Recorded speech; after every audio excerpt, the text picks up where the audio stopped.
Hello everyone. तो लो जी आ गया खेसारी लाल यादव जी और वायरल गर्ल काजल का एक बहुत ही बेहतरीन वीडियो सॉन्ग जो कि फुल वीडियो सॉन्ग में रिलीज हो चुका है। और इस गाने को लिखे हैं कृष्णा बेदर्दी जी और इसमें म्यूजिक दिए हैं रोशन सिंह जी। और इस गाने को गाए हैं खेसारी लाल यादव जी और नेहा राज जी, जो कि आपको स्क्रीन के ऊपर दिखाई दे रहा है। जिस सॉन्ग का टाइटल रखा गया है मोहर नैहर के, जिसका टाइटल है मोहर नैहर के। और ये फुल वीडियो सॉन्ग में रिलीज हो चुका है। और वीडियो में है खेसारी लाल यादव जी और वायरल गर्ल काजल जी, फिट में है वायरल गर्ल काजल जी। तो ये फुल वीडियो सॉन्ग रिलीज हो चुका है और बहुत ही बेहतरीन और तगड़ा लगन स्पेशल सॉन्ग है। तो बहुत ही ज़बरदस्त और भोजपुरी लोकगीत है, तो ज़बरदस्त और तगड़ा गीत है।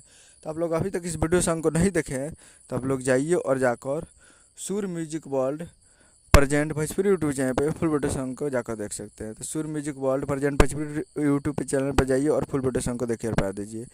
उम्मीद करो वीडियो चैनल को सब्सक्राइब करें, बेल आइकन पर कैसे खेसारी लाल यादव जी का लेटेस्ट न्यूज लाता है। वीडियो एक लाइक कीजिए, चैनल को सब्सक्राइब कीजिए। मिलते हैं अगले वीडियो में, तब तक के लिए जय हिंद, जय भोजपुरी।